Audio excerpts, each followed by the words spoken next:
Good morning, and welcome to All Souls Unitarian Universalist Church on this Sunday morning for our online services. My name is Jen Gibson, and I'll be your leader today. I wanted to start out with some interesting news and world events.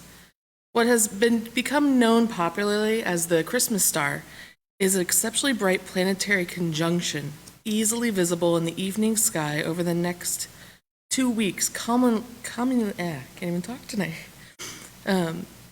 ending on the night of the 21st, tomorrow. In 1610, Italian astronomer Galileo pointed his telescope to the night sky and discovered the 4 moons of Jupiter, Io, Europa, Ganymede, and Callisto. In that same year, Galileo also discovered a strange oval surrounding Saturn, which later observations determined to be its rings. These discoveries changed how people understood the far reaches of our solar system. 13 years later, in 1623, the solar system's 2 giant planets, Jupiter and Saturn, traveled together across the sky. Jupiter caught up and passed Saturn in an astronomical event known as the Great Conjunction. The planets regularly pass each other along in the solar system, but being aligned in the sky only about once every 20 years. So what makes this year special and so rare is it's been more than 400 years since the planets passed this closely together in the sky, and nearly 800 years since the alignment of Saturn and Jupiter occurred at night, as it will for 2020, allowing for everyone in the world to witness the Great Conjunction. We do have a few announcements today. Please remember that the church is still taking pledges. If you've not made yours or you just forgot, you're more than welcome to send that in. Remember that though we are far apart, if you have any pastoral care needs, you can contact Reverend Will Humphrey at 740-263-1171 or email at will.allsouls@gmail.com. And for those of you who wish to join us this Thursday, December 24th, we'll be having a short Christmas Eve candle lighting service at the Belleville Village Green in front of the mayor's office building. We'll start at 6. Let us prepare for this day, open our hearts and minds as we begin with the prelude.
At this time, I invite you to light a candle in your place of worship as we open the service with these words. We light this chalice as a symbol of our free faith. We light this chalice to remember the miracle of the oil that burned for 8 days. We light this chalice to mark the nights of midwinter. We light this chalice as we wait for the sun to return.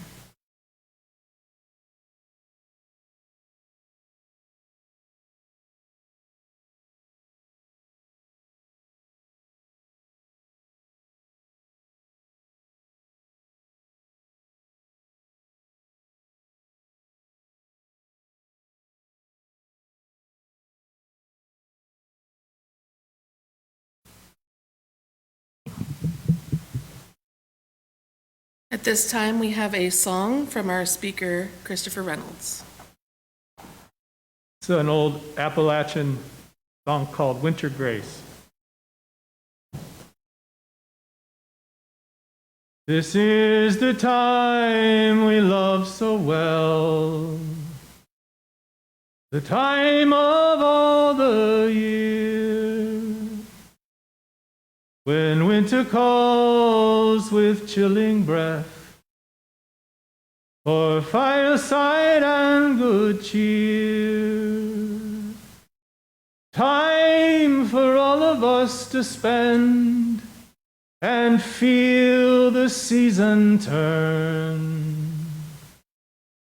to watch the stars for secret signs and life's true lessons learn. A time when the corn is all into the barn, the old cow's breaths are frosty white, and the morn along the fallow field doth silver shine. And when cold morning's radiant star shines over hill and vale, we will know that little babe is born to us again. And all who dwell, each bird and beast, all life in its own way, we bow our hearts and thank our God for winter rest and grace.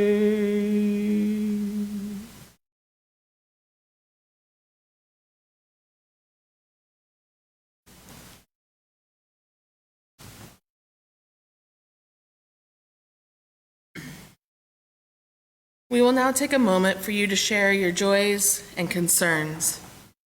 Please type in the message box for all to see and respond to. We light this candle for all those joys that we share today.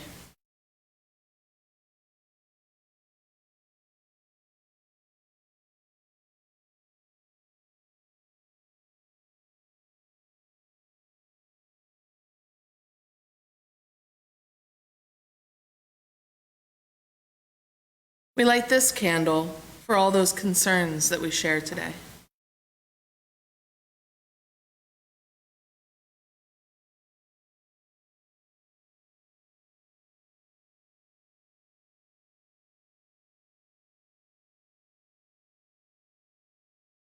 And we light this candle for the joys and concerns that we hold in our heart.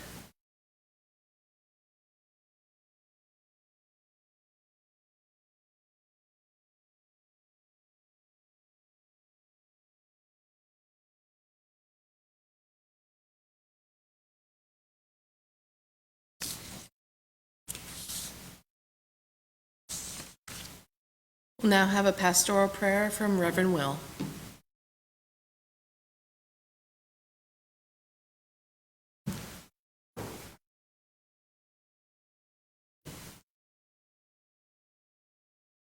Good morning.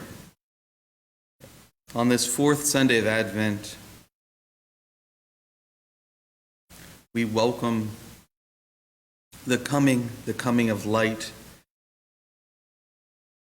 expressed in so many ways, in nature and in our representations of nature, in our religious traditions. And I'd like to share, it's traditional to share Mary's song on this fourth Sunday of Advent. And I'd like to read it to you before we pray.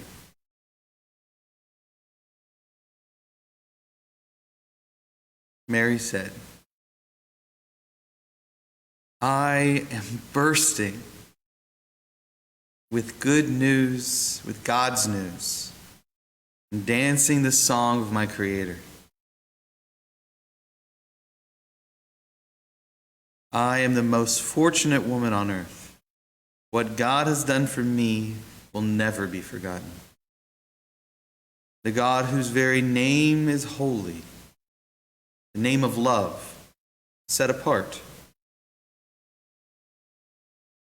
Their mercy flows in wave after wave, on whose one can only experience awe with.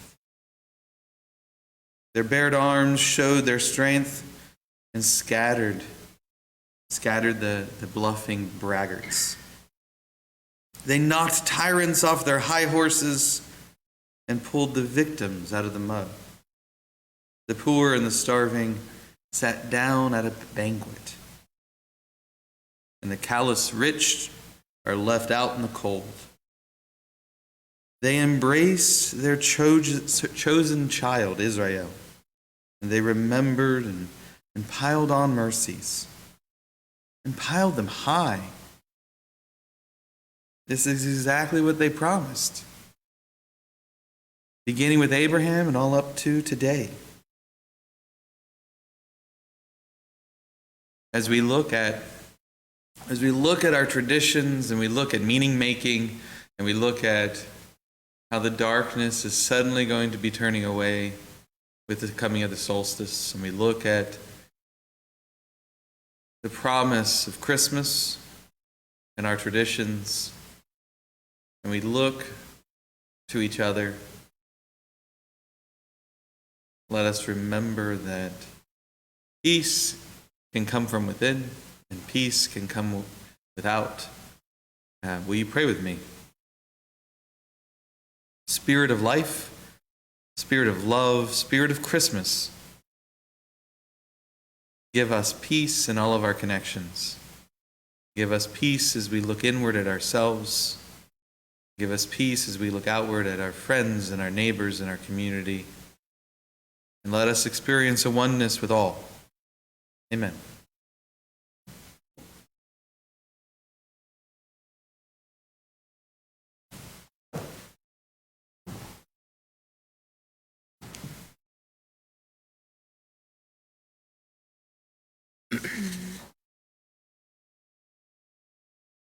As December opens up for us, we welcome in the gift of reflection. We turn toward our holiday celebrations and search for common threads of meaning. We begin with Yule, the winter solstice, and we are invited to explore duality, cycles, and seasons, and to witness the Holly King being overcome by the Oak King. Yule reminds us that we all partake in the miracle of renewal. Hanukkah, the festival of lights, commemorates a time of miracles when the faith of the Jewish people sustained them to reclaim their holy temple and keep the light of the menorah burning for 8 days. Christmas, the celebration of Jesus' humble birth in a manger, offers us to revisit the miracle of birth and the desire to find saviors to heal the scars of humanity. Here in our church, you are just as much a holy miracle, a holiday miracle, as the turning of the earth, as persistence and dedication to a faith, as a creation of each new life. We see the love you give to others, the space you create to hold one another's joys and sorrows, and the generosity and spirit you entrust in this community. You are the holiday miracle. This community is one of miracle makers. We'll now take a moment for our offertory. Remember that if you would like to donate or pledge to All Souls electronically, you may do so by downloading the Tithely app available on Android or iPhone. The link scrolling below will give you more information. Our offering is accepted in grateful appreciation so that we may continue the good work of our church in our community and the world at large. For our offertory hymn, Silent Night, Holy Night, played by Shelley Mock. Words are available on your screen.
Let us take a moment for our meditation.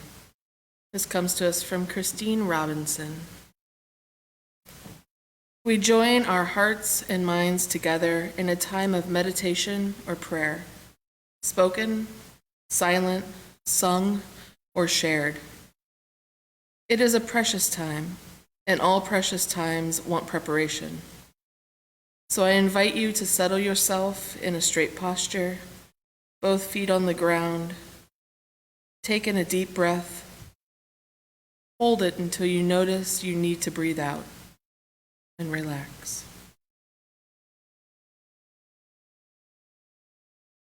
I invite you to close your eyes, for vision is the single most energy-intensive activity in our brains.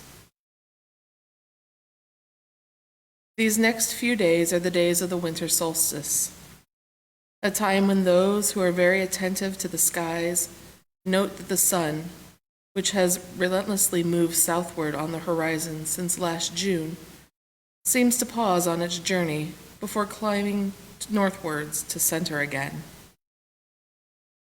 Solstice is a time of pause. So pause, breathe, relax, rest, be at peace.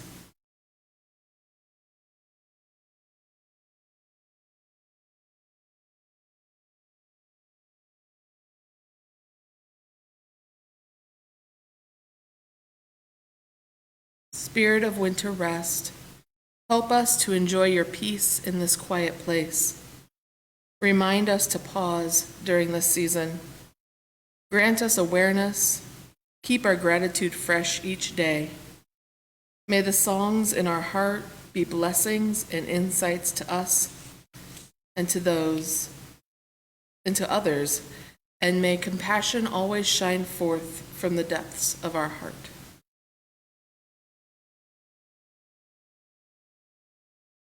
We'll now have another song from our speaker, Christopher Reynolds. This song is called the Cherokee Morning Song, like the sun is rising in the morning. The old teaching is that this is a woman's song, that in the morning the women would go to the river to get the water. The words mean, I am of great spirit. It is so, or it is true. And so in this very simple way, the message is that all persons are of great spirit, and especially those that are closest to the people in our families. And then it's also the song that all creation sings, that all creation is singing, I am of great spirit, it is so. And so I'm going to sing it 4 times.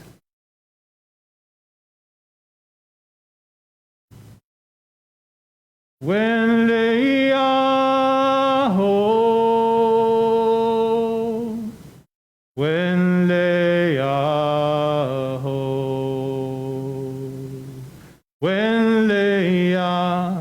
when oh ho ho ho hey oh ho hey oh ho ya ya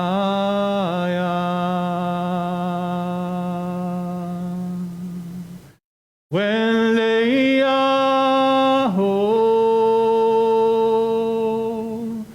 when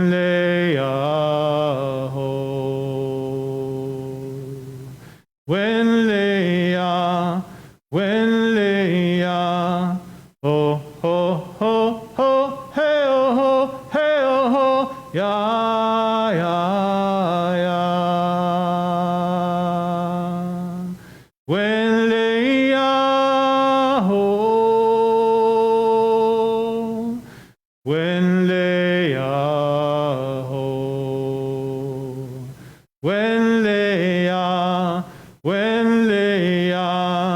oh ho ho ho hey oh ho hey oh ho ya ya when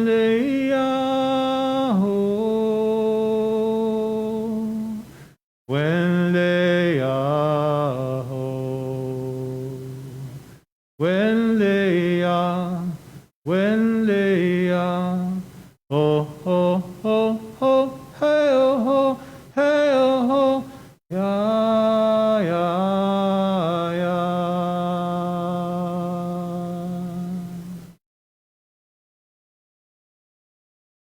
oh.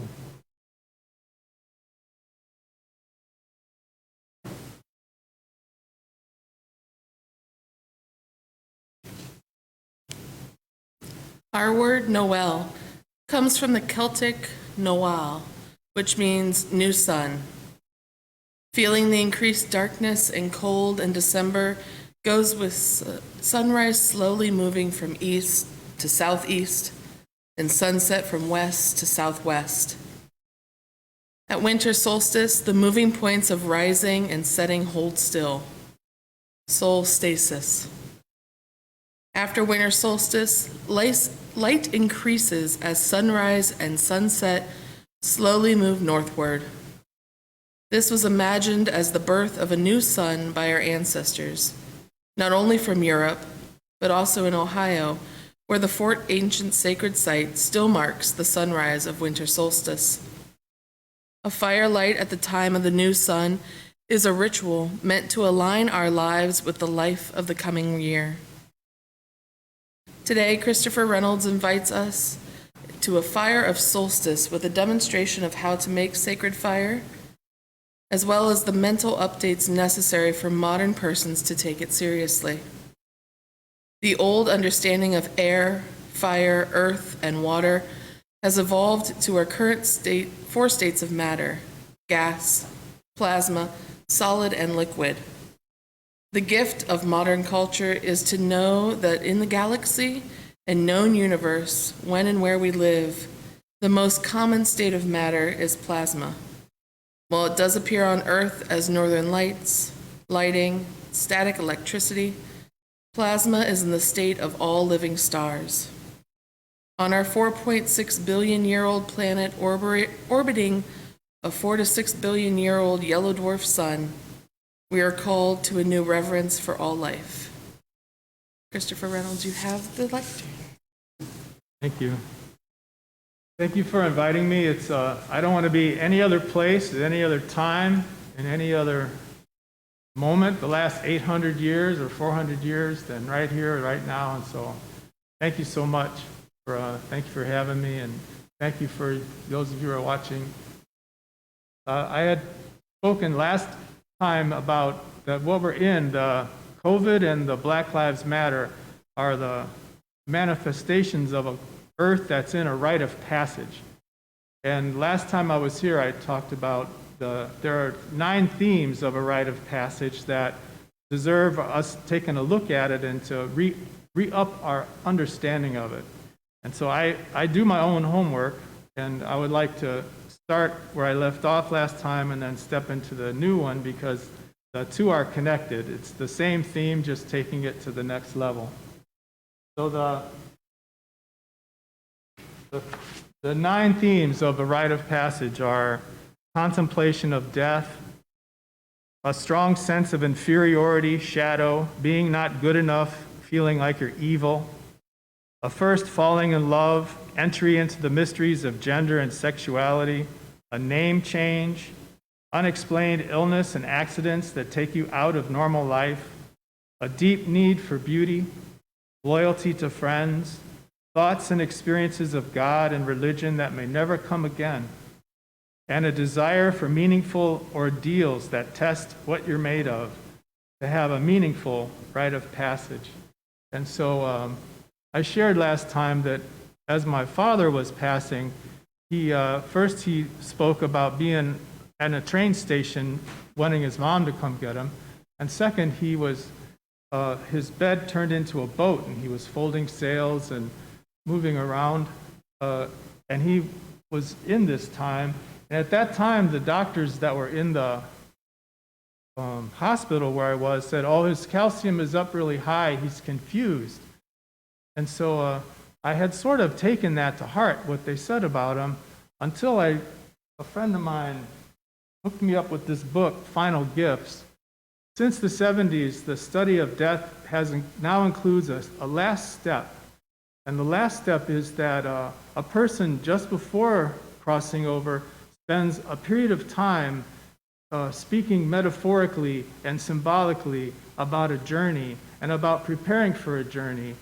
And they want to be sure that everybody who's left behind is going to be okay. They see into another world. They're visited by dead relatives. They're visited by religious figures. And so this is a thing, not just in America, but globally.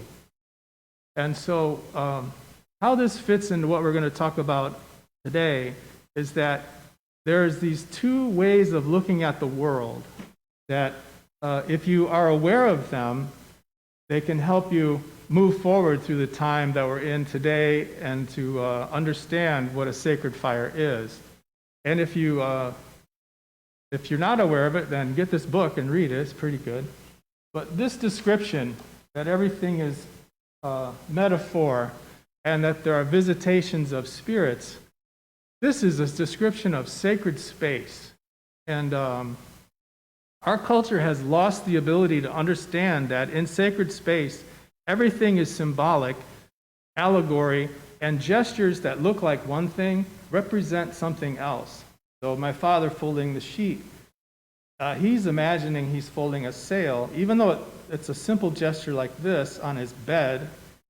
And so in the book Final Gifts, one of the author's friends was a nurse, and her mother's dying, and invites this writer to come. And she says, "Well, Mom's okay, but her calcium is high. She's out of her mind. She keeps saying that there's a train in the room. There's a train in the room. I keep telling her, Mom, there's no train in the room. Get it together. There's no train. And so the author of Final Gift says, well, I think you need to know that when someone speaks in metaphor about travel, that's one of the signs that they're in the final stage that's called nearing death awareness or nearing death experience. He goes, really? He goes, yes, so next time your mom brings it up, why don't you ask her, well, who's on the train, Mom? Where's it going? How can I help you? And so that's what happened in this space then. In the story as it goes on, her mom is kind of out of it, and the doctors are telling her, yeah, she's confused, but Mom is always talking about this journey. And so the mom says, the train is here. And so the nurse says, who's on the train, Mom? And she says, oh my God, it's my sister, it's all these people. And so she's describing people that are dead. And she goes, well, what do they want? She says, they want me to get on that train. She says, well, that's wonderful, Mom. How can I help you? She says, I want you to get on the train with me. And so she says, well, Mom, I promise I'll catch another train, but I think this one's for you. And the author of the book says, and Mom caught the train the next day. And so right there is the kind of language we need to understand a solstice sacred fire. Right at the end when I said, and Mom caught the train the next day, you know it's not a literal train that came in her house. You know it's a metaphor for the journey that somehow includes her medical condition, but it's bigger than that. It includes the medical condition, but it's bigger. So, the second theme, a strong sense of inferiority, shadow, or not being good enough, feeling like you're not good enough or evil. Among all the other things this is how it feels emotionally when you need to do ritual. And you need to do a ritual with other people. The word inferior means to be carried within. You're being carried under emotionally. The reason why is because we feel everything. We feel the change in the season, and we feel the people around us. And in a rite of passage, we're going through a change that calls us in. And so our culture, because we were colonized, if you're Irish, you were colonized in like the year 300. And if you're German, you got colonized in like the year 700. And so we've had centuries without ritual. And this is an area where our culture does well to come back to the earth and to learn again what we used to know, but we just forgot. So to enter into ritual now as an American, you need help from an indigenous teaching. And so what that's called now is ethical space. And this book, Decolonizing Education, is about bringing indigenous people and Western people together for ritual, because the way you learn how to deal when there's a train in the room and Mom needs to get on the train and you don't get confused by that a way to learn that, you got to just do it. You have to enter into a ritual space. So I want to read you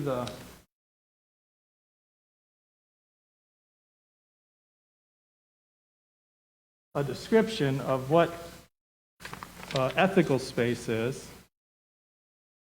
The in-between space that connects indigenous and Eurocentric knowledge systems. The space that's created when indigenous and Western thought are brought together. It's not a merge or a clash, but a space that is new and electrifying. And so I have one other part that I need to add to that.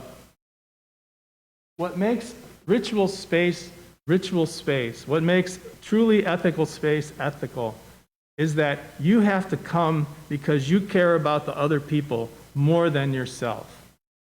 And we actually have this in our culture. It's the first tradition of the 12 steps.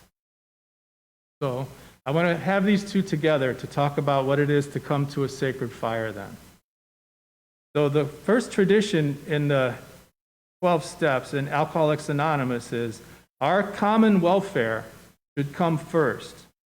Personal recovery depends on AA unity. And so you can just remove the word AA and just put community unity. When you go to a solstice at this time, it's important that everybody that is there because they care about everyone with a big heart. So with that in mind,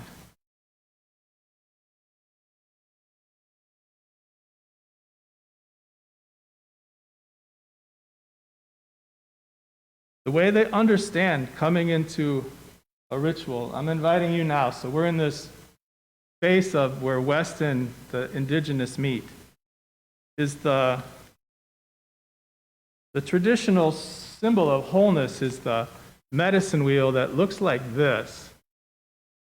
And it represents the 4 seasons, and it also represents 4 qualities of a human being.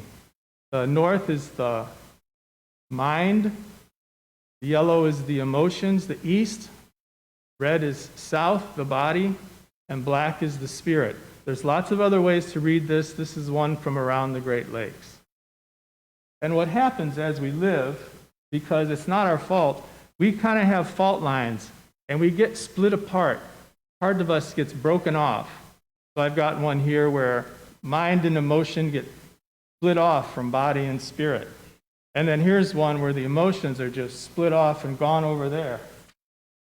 And here's one where the spirit and the mind are split from the body and the emotions. This is kind of like extreme Hindu guy up on a mountain crushing his emotions. And a lot of times in recovery, they'll say an alcoholic or an addict is a spiritual person who's chosen the wrong spirit.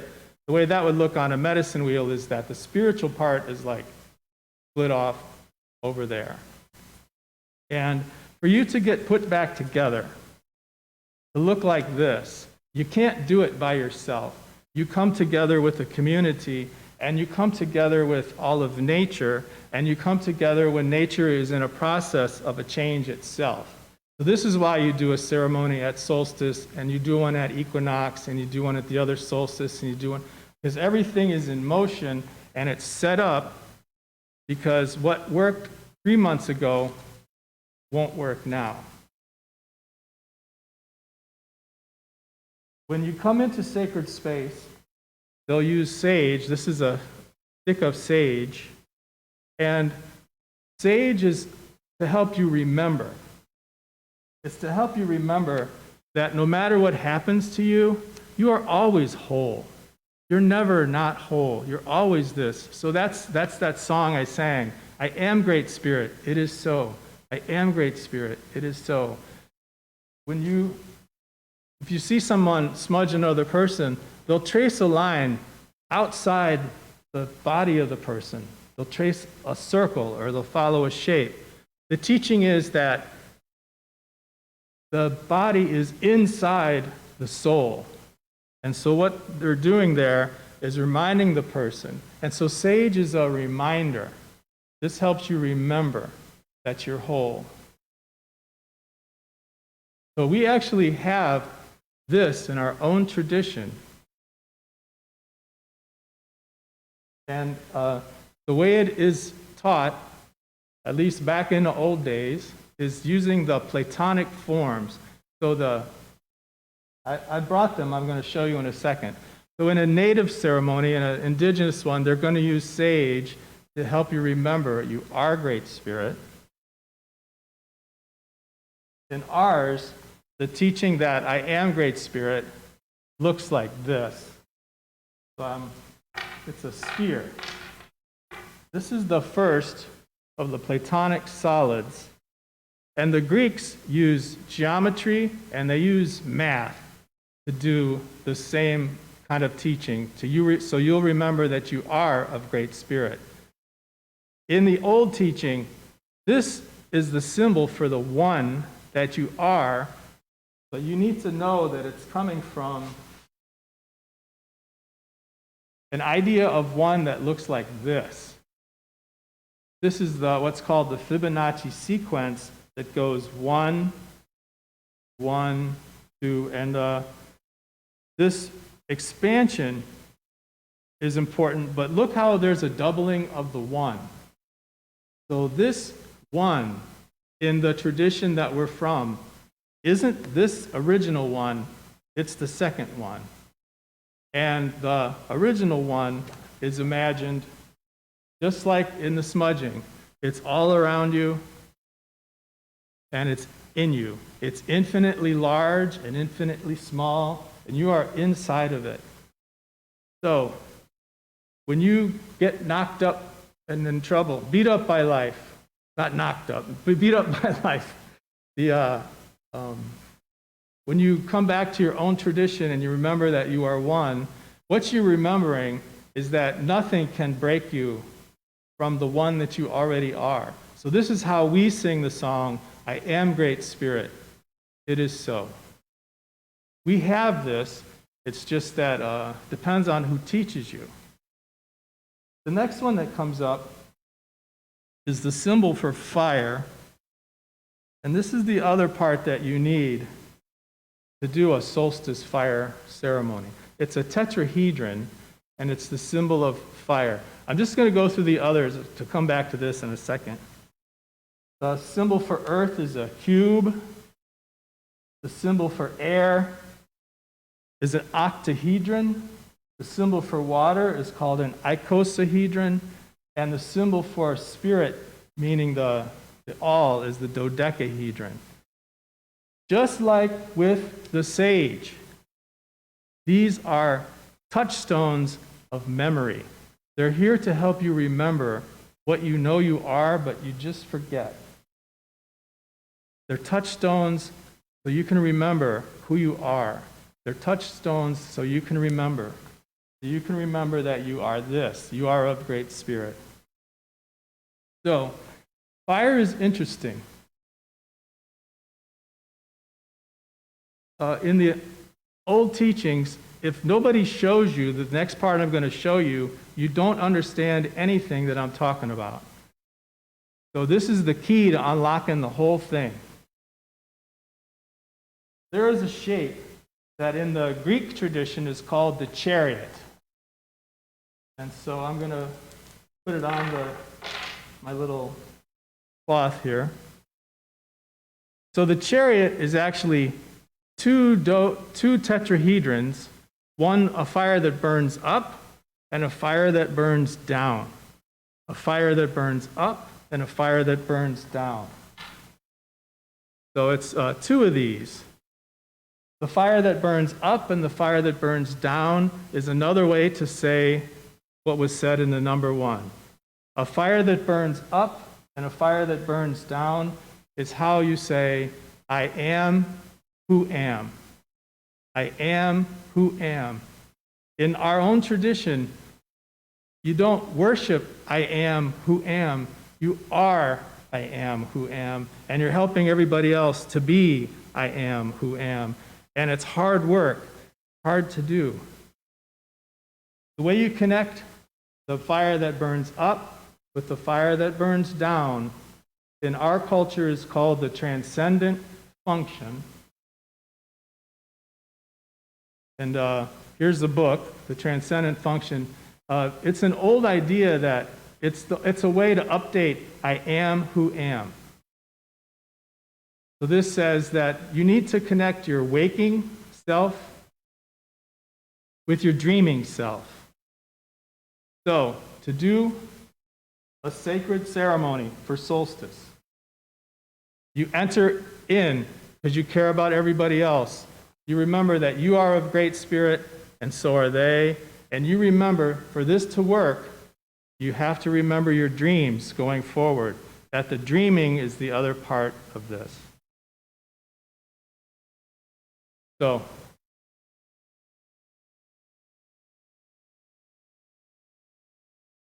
when we light this fire today, this is a fire of a new time. The sky is saying it, and I'd like to close with this idea for you. We live in a galaxy now, and in 1958, they set up a new way of looking at the stars because they figured out that If you try to travel from our solar system and go out into the galaxy, the stars that we've had the last 50,000 years, they don't help you. They don't help you leave where we are. You need what's called a galactic coordinate system. So that's been in place since 1958. I'm going to show you where the galactic coordinate system is right now in this room. So if we could shut off the sun and see the galaxy, right now, the flat part of the galaxy is going out like this, and behind me is the center of the galaxy. The galactic center is the 0 point. Over here, it's by the constellation Sagittarius. Way over here on this side, in one of the horns of the constellation Taurus is called the galactic anticenter. And the galactic north is up here between Leo and a star called Arcturus. So I'm just giving you these coordinates, and I'm inviting you to a way of thinking about life on Earth where we're all in it together. We are all in it together. So this idea of a center and an anti-center, to move into a world where those two are needed, I would like you to imagine that what we need at this time is a way to look at the person who's across from us as our brother and our sister, that even our enemies are connected to us. And I think this is at the heart of the true meaning of Christmas. At this time, the birth that happens is going to happen inside of us. It's a remembrance of, I am Great Spirit, it is so. Everybody else is doing it. The earth is doing it. And I'm inviting us to go beyond our traditions that we were raised in and learn how to travel going forward the next 400, 800 years together as one people on one planet who are, we got our issues, but we're a less violent people on a more peaceful earth. Aho.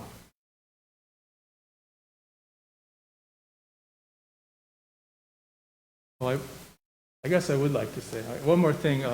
On the Facebook page is how to make a sacred fire.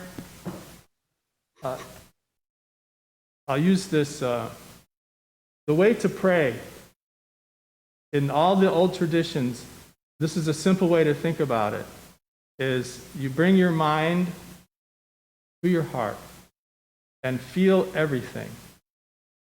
And then you do something physical. So in the clip you'll see on the Facebook page, I'm putting my emotions into paper, and then you do it to reach the Spirit.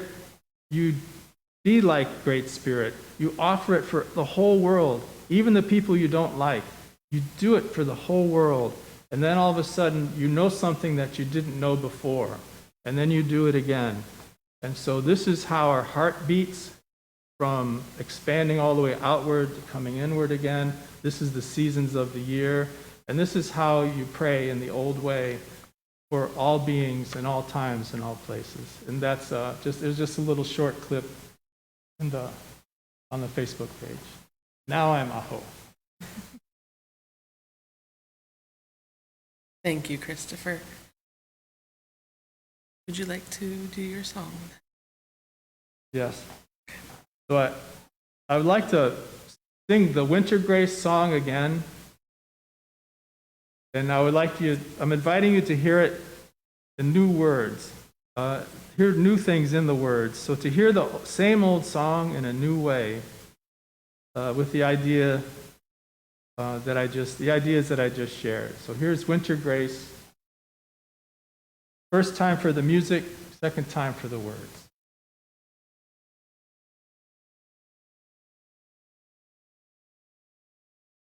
This is the time we love so well, the time of all the year, when winter calls with chilling breath, for fireside and good cheer. Time for all of us to spend feel the season turn, to watch the stars for secret signs, and life's true lessons learn. Time when the corn is all into the barn, the old cow's breath so frosty white, and the morn along the fallow field doth silver shine. And when cold morning's radiant star shines over hill and vale, we will know that little babe is born to us again. And all who dwell, each bird and beast, all life in its own way, we bow our hearts and thank our God for winter rest and grace.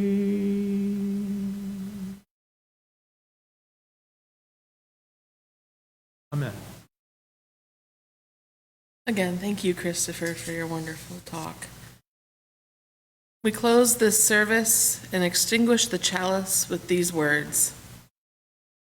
No matter how weak or how frightened we may feel, we each have gifts that we can make a difference in the world. In this coming week, may you do at least one thing to support the broken, to welcome the stranger, to celebrate what is worthy, to do the work of justice and love. Be strong, be connected. Each day act so you may be a little more whole. Please stay with us as we listen to the trio one more time.